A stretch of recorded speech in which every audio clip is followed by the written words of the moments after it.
جو لوگ ایمان لائے اور عمل نیک کیے ان کے لیے خوشحالی اور عمدہ ٹھکانہ ہے. ہو اللہ کا ذکر زیادہ ہو. اس بخاری شریف میں ایک باب موجود ہے، پورا چیپٹر ہے، ہیڈنگ ہے، ٹائٹل ہے، عنوان ہے.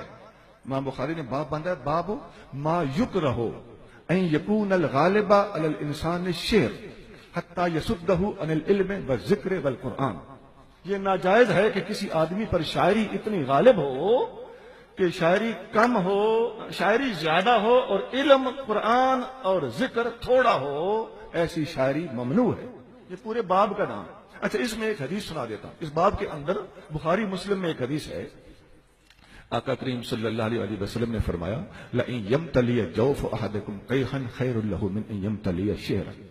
کسی کا پیٹ پیپ سے بھرا ہوا ہو تو یہ بہتر ہے اس سے کہ اس بندے کا پیٹ شعروں سے بھرا ہوا. اب مجھے بتائیے، ہماری اسٹیجوں پہ کیا ہوتا ہے؟ یہاں کی بات نہیں کر رہا، یہاں تو میں نے بہت علماء کو دیکھا ہے اسٹیج سیکرٹری کے طور پر. ہماری عام محفلوں میں اسٹیج سیکرٹری محلے کا کوئی چھوکرا ہوتا ہے، یا مشہور کوئی نقیب جس نے نقابت پر 2-4 رسالے کتابیں پڑھ لی ہوں اور شعر و شاعری کی بھرمار کرتا ہو، اور وہ اتنی بھرمار کرتا ہو کہ سننے والا تنگ پڑ جائے اور سپیکر بیچارہ جواب دے جائے، اور وہ کبھی بیٹھ جاتا ہے، کبھی اٹھ جاتا ہے، اور کبھی عوام کو کہتا ہے 1 ہاتھ اٹھاؤ، کبھی کہتا ہے 2 ہاتھ اٹھاؤ. آپ یقین کیجئے، میں علماء کو ایک احساس دلا کر گزارش کرتا ہوں. ہماری محفلوں میں آپ نے دیکھا ہوگا، میں بہت قدیم اور عظیم آستانوں کی بات نہیں کرتا، عام شام ہماری محفلوں میں ایسا ہوتا ہے کہ ہماری محفل میں کبھی کوئی جج آ کے نہیں بیٹھتا، کبھی کوئی وکیل آ کے نہیں بیٹھتا، پروفیسر نہیں بیٹھتا، MBBS ڈاکٹر نہیں بیٹھتا. جو اس معاشرے میں پڑھے لکھے لوگ سمجھے جاتے ہیں، MNA MPA ٹائپ اپنے ووٹ لینے کے دنوں میں تو آ جاتے ہیں، ادروائز یہ بھی نہیں آنا پسند کرتے، اس لیے کہ انہیں پتہ ہوتا ہے وہاں کیا ہوگا. وہاں ڈھولے ہوں گے، مائے ہوں گے، گانے کی سر اور ترنم پر نعت پڑی جائے گی اور نعت کی بے ادبی ہوگی. کبھی ایک ہاتھ اٹھوایا جائے گا اور کبھی 2 ہاتھ اٹھوائے جائیں گے، کبھی خود کھڑا ہونے کو کہا جائے گا، کبھی ہاتھ لہرانے کو کہا جائے گا، کبھی سجے، کبھی کھبے. ہن ہینج کرو، ہن ہینج کرو، ہن ہینج کرتے رہو. یہ تماشے ہو رہے ہوتے ہیں. کوئی سنجیدہ آدمی ان محفلوں میں بیٹھنا گوارا اور پسند نہیں کرتا. ان کی اصلاح ہونی چاہیے. ایک حدیث بھی سنا دیتا ہوں اینڈ پر. مسلم شریف میں ایک حدیث ہے، 6395 حدیث نمبر ہے. میں نے نمبر بتا دیا، بالکل ایکوریٹ نمبر بتایا، ٹھیک نمبر بتایا ہے. اس حدیث میں ہے، نبی کریم صلی اللہ علیہ وسلم نے ایک صحابی عبداللہ بن رواحہ کو بلوایا، فرمایا میری نعت کیسے پڑھو گے، سناؤ. انہوں نے نعت پڑھی. حضور صلی اللہ علیہ وسلم نے، حدیث میں آتا ہے، لم یرد، حضور نے ناپسند فرمائی. اب صحابی نعت لکھ کے حضور ناپسند فرما دے تو یہ 15ویں صدی والے تو پھر گئے نا سارے چھت کی طرح بیٹھ گئے، اعتبار ہی کوئی نہ رہا.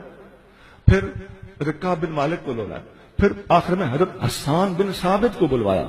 انہوں نے عرض کیا، حضور اب آپ نے شعر کو بلایا ہے.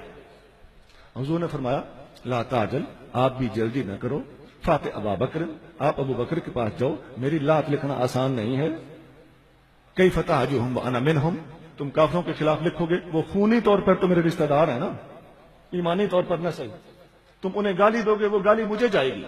میری نعت لکھنا آسان نہیں ہے. ان ابا سفیان ابن امی، ابو سفیان میرے سگے چاچے کا بیٹا ہے، تم اس کے خلاف لکھو گے تو کیسے لکھو گے. فاتح ابا بکر، ابو بکر کے پاس جاؤ، انہو عالم انصاب قریش، وہ قریشیوں کے نسب اور خاندانی پیڑھیوں کو سب سے زیادہ جانتا ہے.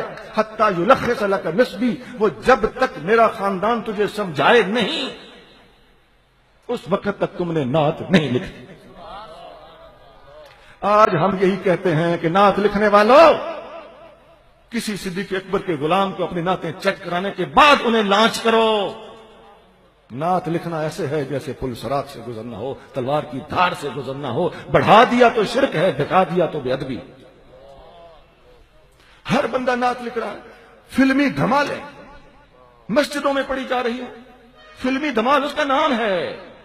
اس کا مطلب ہے کہ جس نے اس فلم میں گانے لکھے ہیں اسی نے اس فلم کے لیے دھمال لکھی ہے. یہی مطلب ہے. نہ وہ اللہ ہے، نہ اللہ کا رسول ہے، نہ وہ ولی ہے، نہ وہ عالم ہے. فلمی گانے لکھنے والا دھمالی آدمی ہے اور اس کی دھمال کو اتنی پذیرائی دی جا رہی ہے. ہمارا مسلک اس کے مطابق اپنا عقیدہ بدل رہا ہے. ہماری عوام کا یہ عالم ہے اور یہ بتانے والا کوئی نہیں. اسٹیجوں پہ ہم لوگ یہ باتیں بتاتے نہیں ہیں, ہم عوام کو مطمئن کرتے رہتے ہیں. مجھے ٹیلی فون پہ بتا دیا جاتا ہے, اس دفعہ نہیں ہوا, یہاں کا اسٹیج مختلف ہے, یہ میں بتا رہا ہوں ایمانداری سے, انہوں نے مجھے ایسی بات نہیں کی. میں عام بات کر رہا ہوں, مجھے فون پہ پہلے بتا دیا جاتا ہے جی آپ نے خطاب کرنا ہے, عوام دا بھی کچھ خیال رکھو. یعنی کوئی دوڑے مائیے بھی سنانا, کچھ لطیفے سنانا, عوام کو مطمئن کرنا بھی ضروری ہے کہ بلا عوام کی فرمائشیں پوری کرنے سے ہی ہم نے اپنے مسلک کو تباہ کیا ہے. عوام کی فرمائشیں پوری نہیں کی جاتی, عوام کی اصلاح کی جاتی.